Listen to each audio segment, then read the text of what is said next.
Hey there, I am Barb Higgins, and this is 1,000 Tiny Steps. In this podcast, I share my stories of love, loss, triumph, and tragedy as I continue to retrace my steps and ponder what led to the death of my daughter Molly. By doing so, I hope to not only help myself, but to bring purpose and possibility to those who listen. If you are ready to laugh, cry, shake your head in disbelief, then tie, buckle, lace up, or slip on your shoes and join me as we begin our 1,000 Tiny Steps. Hey everybody, Barb Higgins here, welcoming you to episode 129 of 1,000 Tiny Steps.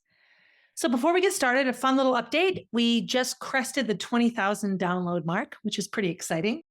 It didn't take me quite as long to get my second 10,000 as it did to take my first. I'm excited about that. We inch along. Podcast listens have been way down. They were huge in the summer. Two things I think contribute to that. One, I'm not marketing it at all. My editor makes me these wonderful thumbnails and I put it in my story one day and that's all I do. And when I look back, I used to really push it a lot more on my social media. So that's part of it. And I've also really been focusing on the book, although not enough on that either. So today's episode 129 came to me this morning. It is just the beginning of February. You'll hear this mid to late February. I was listening to another podcast, and I do this now. I've become very, very addicted to podcasts. When I'm in the car, it's like my new passion. And I'm a bit addicted to true story podcasts, family memoir types. There's a couple of Hollywood stars that have done podcasts about their lives. I've listened to a couple of podcasts about different people, sexual abuse in the Catholic Church, just true stories of people that have, either gone through terrible things and survived or maybe not survived, and it's about them. I was obsessed with a missing persons podcast for a while.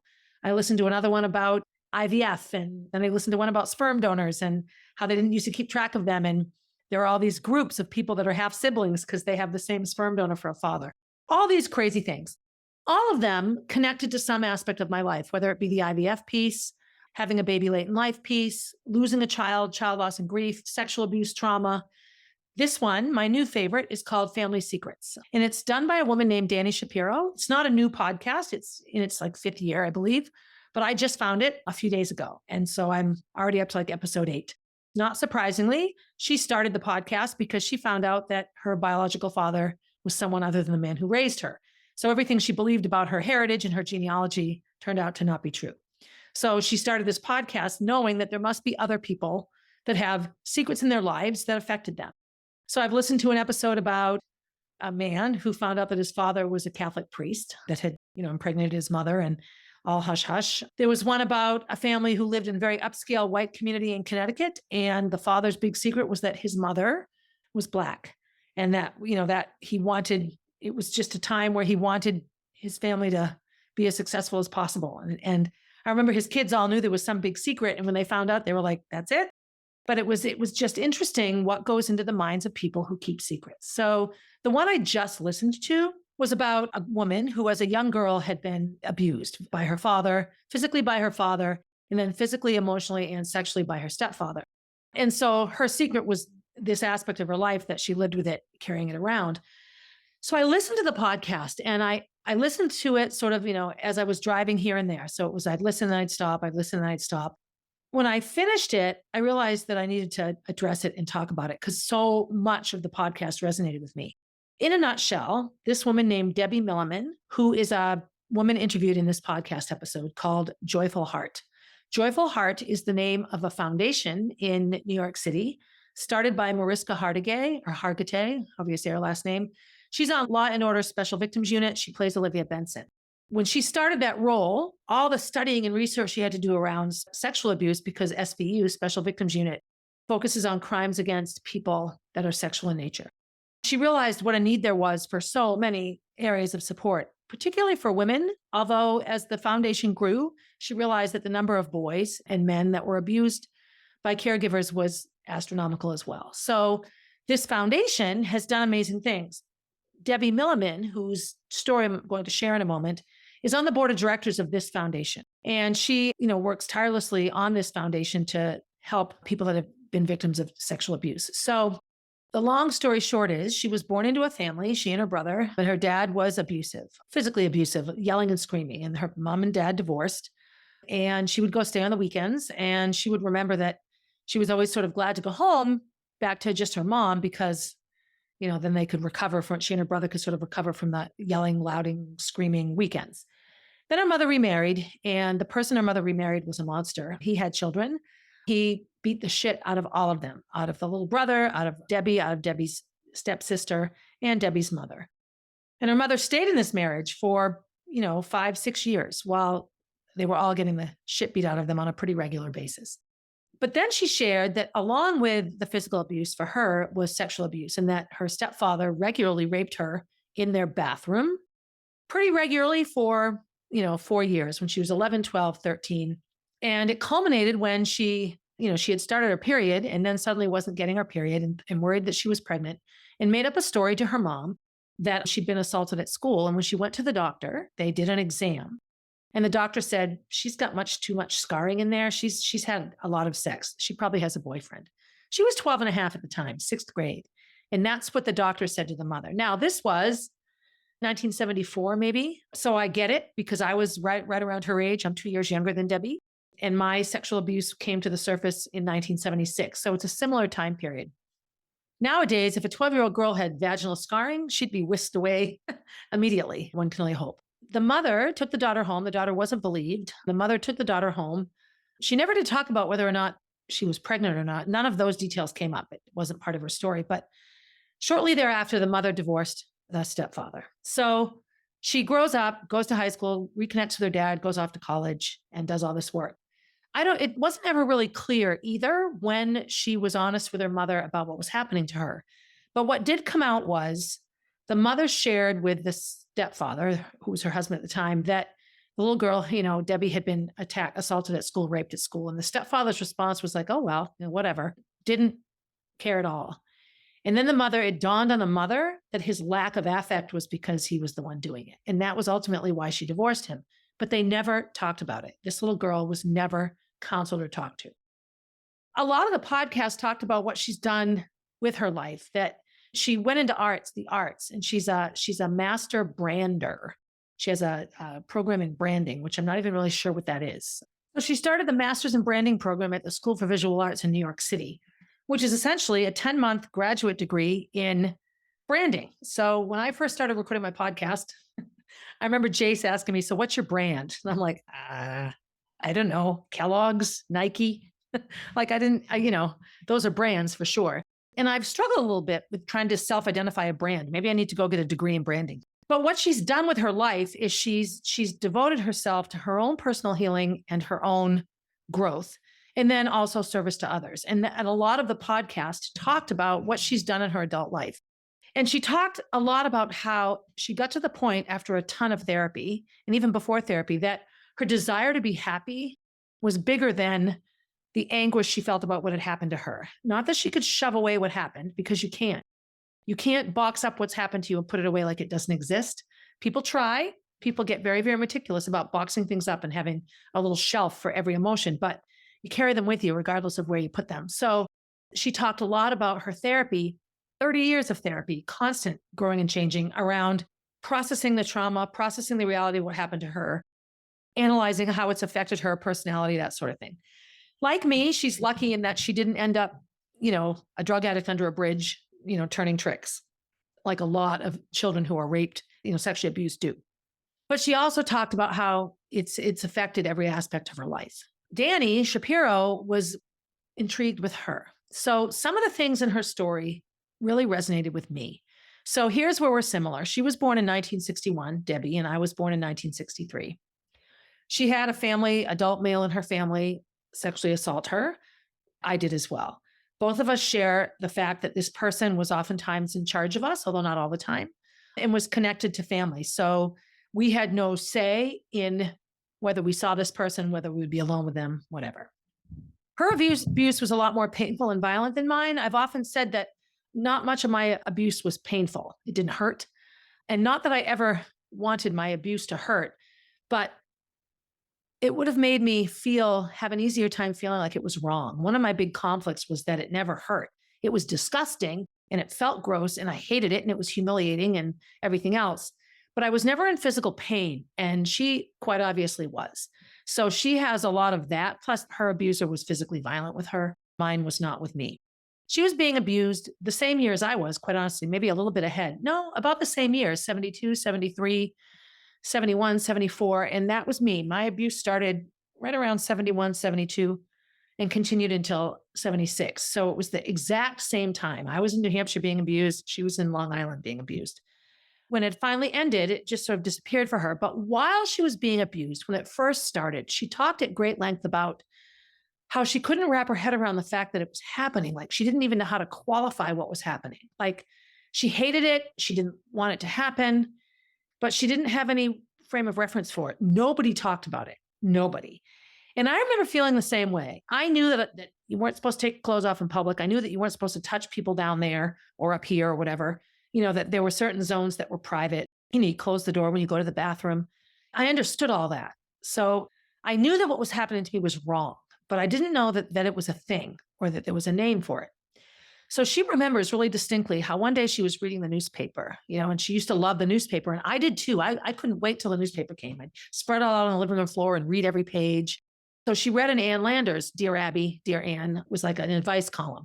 And she read a letter from a girl who was being sexually abused. And that Ann Landers told her she should get help. And what Debbie did was she cut the article out of the newspaper and she put it under her mattress. And she would read it and it would remind her that she wasn't alone. And this sort of stopped me in my tracks when I was listening to the podcast.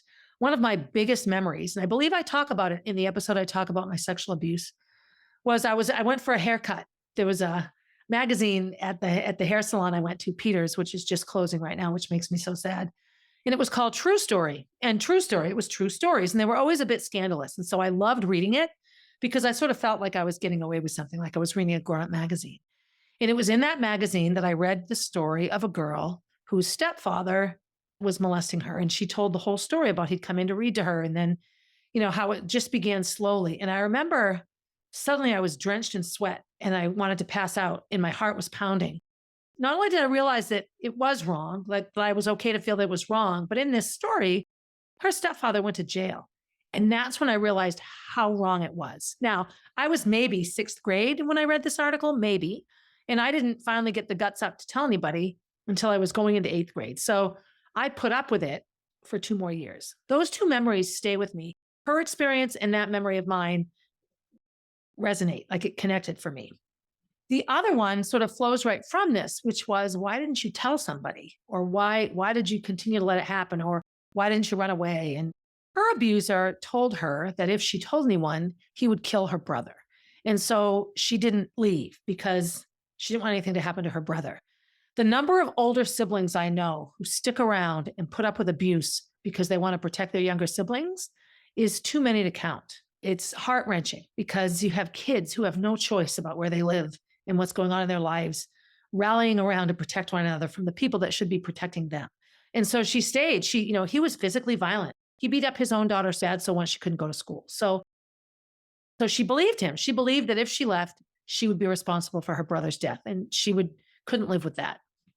I was never explicitly told, don't tell or I will hurt you. It was implied and it was couched a bit like, this is our secret. Don't you like it? Doesn't this feel good?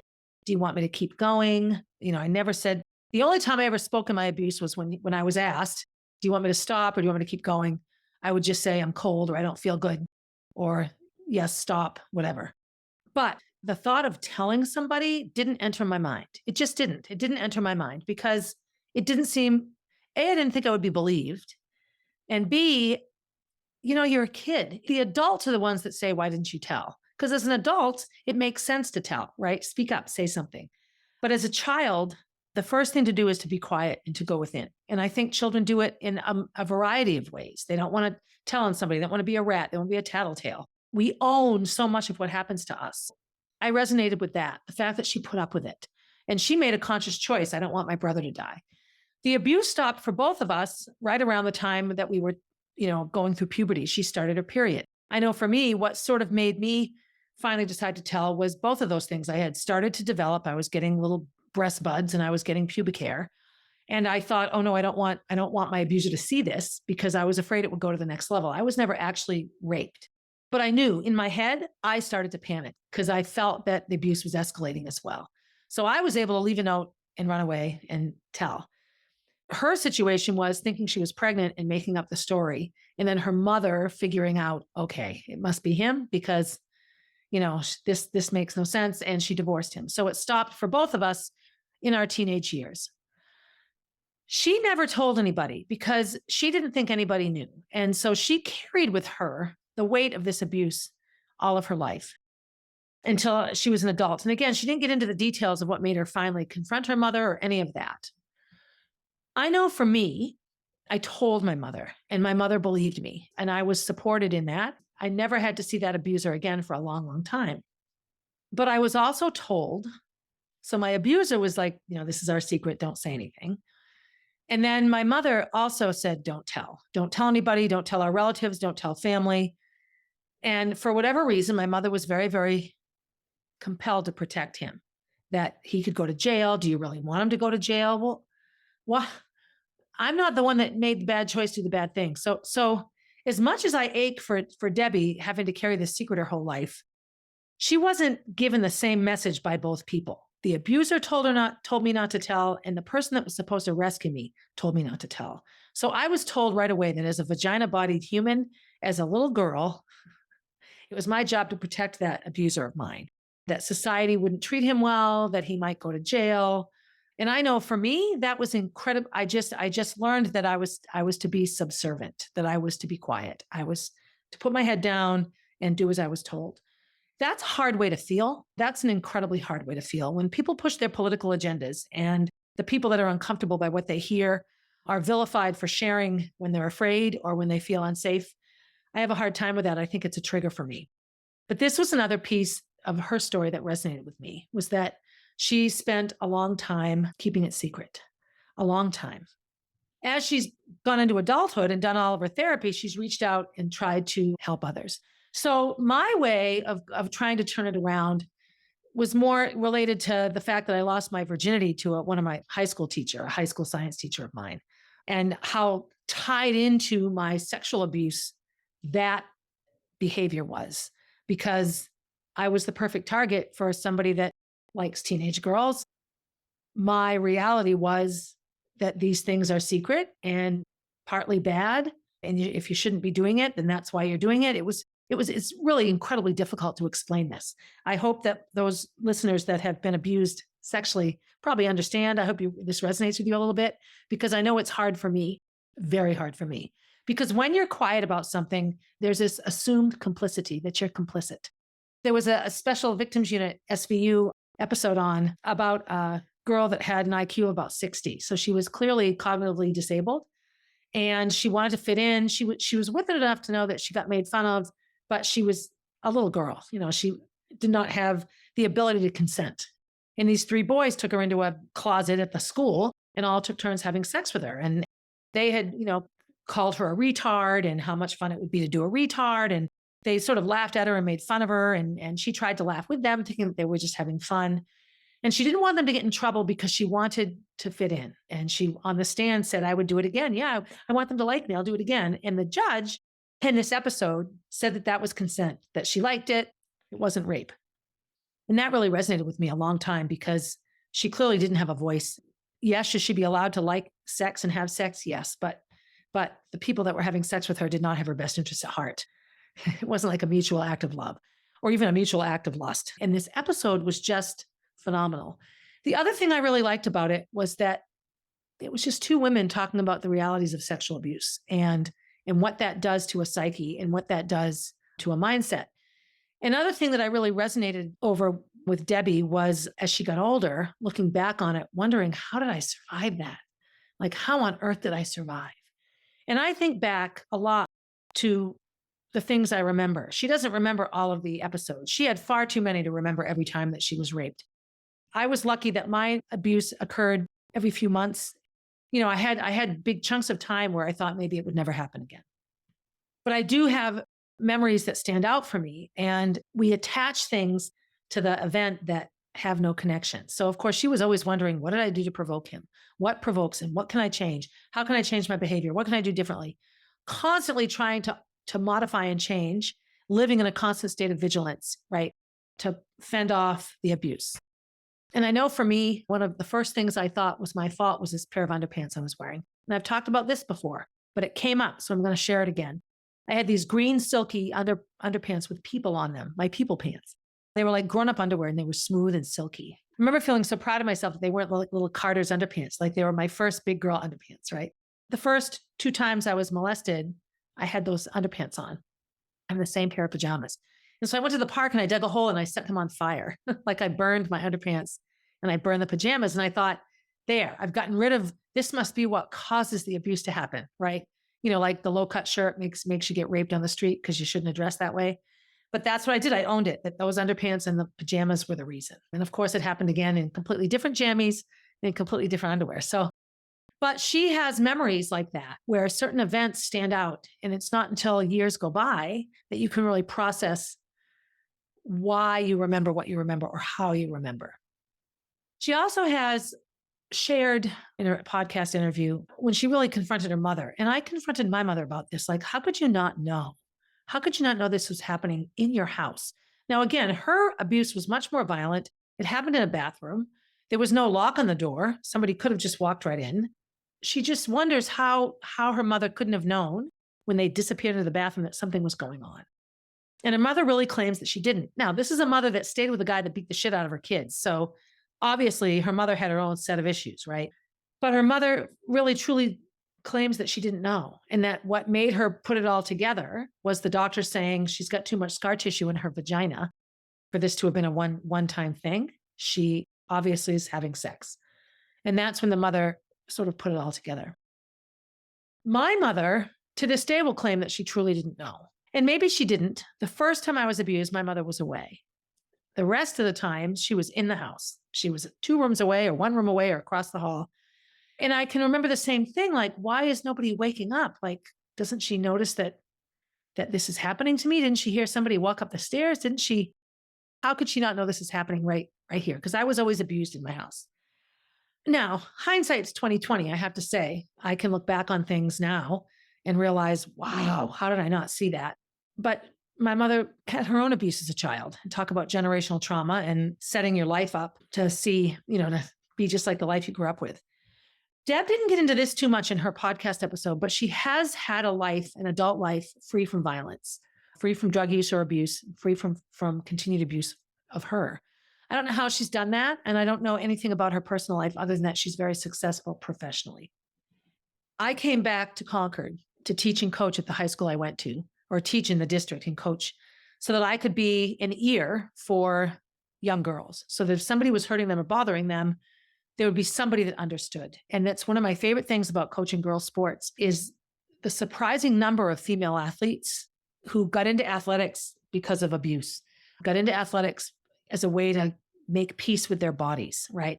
And, athletics is relatively new. It's athletics for girls didn't really start until I was in high school. So it's in my lifetime. I remember what it was like to not have athletic opportunities. But the number of trauma victims that utilize movement in athletics as a way to quell the beast. And in my years teaching and coaching specifically, the number of girls that I counseled on abuse situations at home and situations they felt unsafe in and boyfriend problems and all of this, right? Eating disorders, all those things.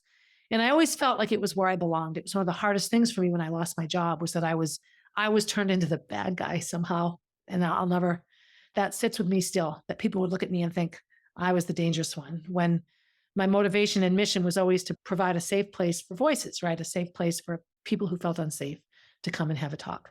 That podcast episode brought up a whole plethora of issues for me and memories and things that I still cope with. One of my behaviors that I really can parallel to the abuse for me is right after the abuse would happen, I'd be vigilant. Like I'd keep my room perfectly clean and I'd stick to a schedule and I would just like organize my life. It was like a response to the trauma.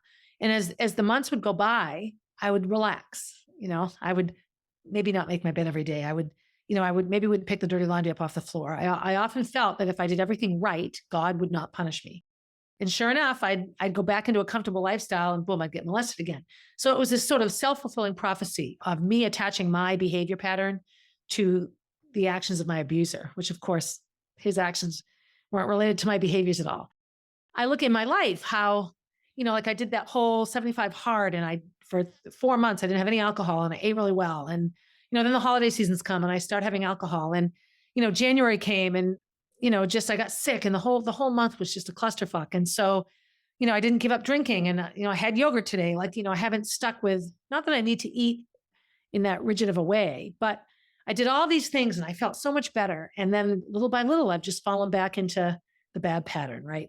And so why? So why was I so happy when I was rigid, right? Rigid and focused. And now I'm happy. And I cut back a bit and I have a candy bar or a Christmas cookie or some dairy or some sugar or a drink. And then suddenly, let's have 5 drinks or screw it. I'm just going to eat whatever I want for 5 days. These are minor things in the big picture of life, but they send me into a tailspin of repetition. Like, here I go again. And it connects as well to my love of education because every year has a start and a finish. So each year in your job is a brand new year. You can start over. You can be different. So all of these things have been swirling around in my head. Today is February 3rd, and it's the first day that sunrise is after 5 o'clock. Yay! So the days are getting longer. So all of these things are positive for me because they indicate spring and, feeling better in warm weather and getting outside and all that sort of thing. And those were things I clung to as a child. So why did I decide to share this whole podcast? Well, anything you're healing from, any traumatic event, whether it's your house burns down, you get divorced, your dog dies, whatever the trauma is that happens in your life, you have all these different phases of healing from it and dealing with it. Healing and grief is not linear. It's quite circular. I circle around with the sexual abuse again and again and again. I have an amazing therapist. I talk about her quite a bit. Her name is Carolina. She doesn't like me to call me her therapist, but she has a degree in psychology, so she gets it. And she's really, really good at taking our pathology and tying it to our behavior professionally. So what's holding me back? And my big block has been the Molly B Foundation. And so whenever I have a feeling now, rather than getting swallowed up in the feeling, I'm inclined to step back and take a look at it like, let me notice this feeling I'm having right now. Why am I feeling this way? And I've had a very, very triggering and frustrating January. My whole school board experience was triggering to my job loss in my first year on the board. All of those memories bring up Roy and my feelings around him and all that relationship did to my life. And it brings up all the steps I take to tread water and not make any progress in marketing my book or marketing the podcast. It's been an interesting January for me, and I ended it feeling not bad. So by the time you hear this, we'll be almost done with February. And my big goals for February have been, to maintain small things each day. So hopefully this will air on the 20th-ish. So hopefully I'll have 20 days of small things done every day, habit stacking, so to speak, and just trying to put myself into a better frame of mind. But all of the sexual abuse and all of the things that caused for me in my life, the decisions I made, the alcohol and the drugs that I put into my body, the guys that I slept with, the people I chose for relationships and why, the relationships I've stayed in and the ones that I've lost. When I step back, so many of my choices are so clear, and the friendships I choose and the things I'm willing to do for people, and get taken advantage of and that sort of thing. All of it stems back to a mindset created by these events early in my life. And listening to this other woman tell a story that's very different than mine, but so similar than mine as mine in so many ways was amazing. But I'm going to reach out to both of them because such a big part of my life has been secrets. I remember when I went to AA and you do the whole honesty inventory. And I remember that was as helpful for me around not feeling like I need to make up a story to protect myself. That was one of the things that helped me with that aspect of my trauma, was that I don't have to create a story, that the truth won't put me in danger. That was a battle for a long time.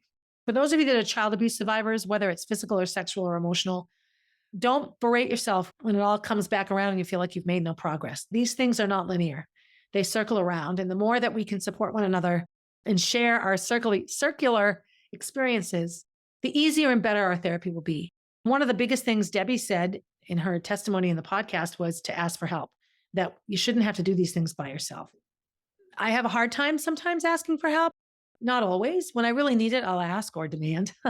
But there are times when it comes to me that I'm reluctant to ask for help. So I get it. So anyway, today was just a day of reflecting and pondering and remembering. At age 60, I'm doing okay. I'm doing okay. But I have certainly lived a life full of grief and trauma, and I have certainly lived a life full of joy and happiness. I have. Thank you for listening, first of all. Thank you. Thank you. And share the podcast with somebody. I really would love to get my listens back up. Be good to yourself. Always be good to yourself. And if that means ask for help, then ask for help. After you're good to yourself, be good to someone else. And sometimes a great way to be good to yourself is to help someone else. And as I always say, have a good day, everybody. Hey, thanks for listening and supporting the podcast. Feel free to leave a review and share my stories with your friends. Please reach out with your own stories, as I love connecting with my listeners. If you would like to get to know Molly, head over to mollybfoundation.org to see what she is all about. If you want to see what I'm up to next, you can find me on Instagram at barb_444, on Facebook as Barb Higgins, and at my website, 1000tinysteps.com. And while you're there, sign up for my newsletter, a weekly way to find out what's up in the life of Barb Higgins.